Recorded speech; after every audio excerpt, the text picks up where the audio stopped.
The White Lotus season ketiga, ini series yang rilis di tahun 2025. Salah satu yang gue tunggu ya, karena gue ngikutin dari season 1, 2, dan sekarang yang ketiga. Gue suka karena ini tipikal drama HBO yang ada sisi darknya, dimana tiap musim juga berbeda-beda ya dari sisi setting tempatnya.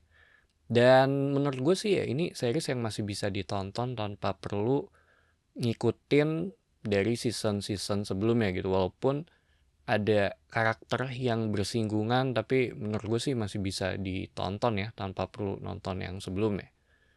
Sedangkan dari sisi plot, tentang beberapa orang yang berlibur di suatu tempat mewah, namun di sana terjadi kasus pembunuhan yang kita nggak tahu nih siapa orangnya.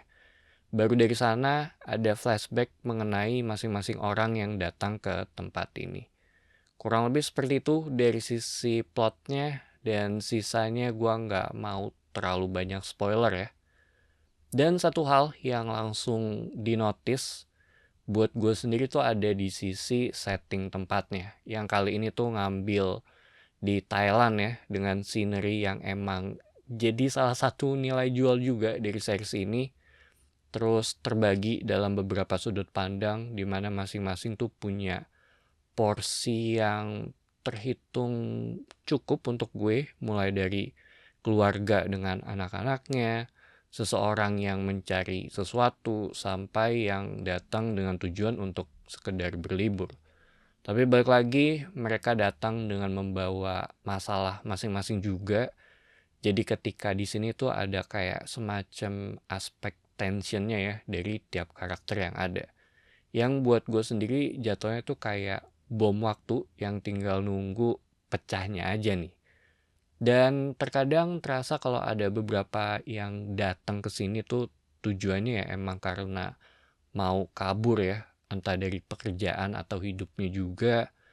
Masalah yang dibawa terhitung relatable walaupun dibungkus dengan glamor ya, tapi balik lagi ini semua tuh ya ini adalah manusia juga gitu yang emang sedang berada di titik jenuh yang menurut gue tuh juga dekat ya dengan existential crisis, terutama beberapa dialognya. Walaupun menurut gue sih ya nggak sekuat kayak season pertamanya gitu, tapi tetap ada sisi social commentary juga terhadap mereka yang berlebih ya dari sisi materi dengan personalitinya juga, atau mungkin kayak stereotip ya dari orang-orang yang punya.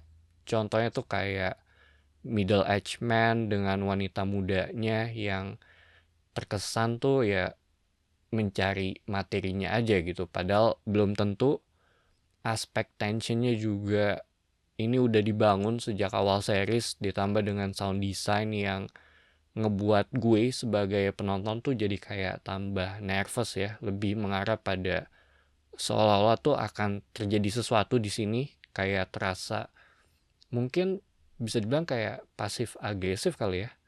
Tapi sayangnya di season 3 ini mungkin karena gua ngikutin 1, 2, dan sekarang yang ketiga, awal-awal tuh gua nonton kayak ngerasa ini agak gampang untuk ditebak, tapi begitu masuk kayaknya tuh di episode 5 atau mungkin sekitar pertengahan season ya, ternyata ya ini lebih kompleks kalau dibandingkan dengan season-season sebelumnya.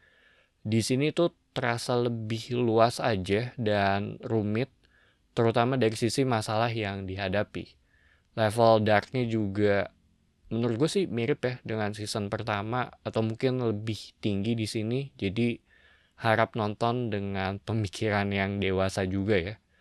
Terus ada Lisa Blackpink yang feeling gue sih ya ini mungkin ada hubungannya dengan marketing untuk narik fansnya dia ya, yang emang banyak banget di luar sana. Walaupun dari sisi karakternya dia buat gue sih terhitung oke, terutama dialog dengan pacarnya ya di episode 7 yang dibawain dengan sisi filosofis juga gitu tentang hidup dan konflik.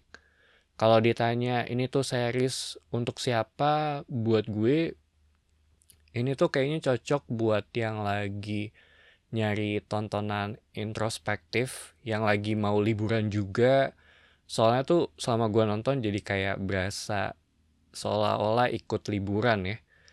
Target audiensnya juga menurut gue sih ya ini buat orang dewasa ya yang emang realistis gitu dengan berbagai macam masalahnya. Tipikal series dramanya HBO. So, The White Lotus season ketiga ini terhitung menarik untuk ditonton. Buat yang suka drama menurut gue wajib sih nonton ini ya. Dibawain secara dewasa juga, menurut gue ini lebih baik dari season kedua dan mungkin setara ya dengan season yang pertamanya. Simple tapi kompleks dengan berbagai macam layer yang ada pada karakternya. Secara visual juga menurut gue ini enak untuk dilihat. Jadi itu aja opini gue untuk season ketiga dari The White Lotus. Thank you for watching. It's me Patrick signing off.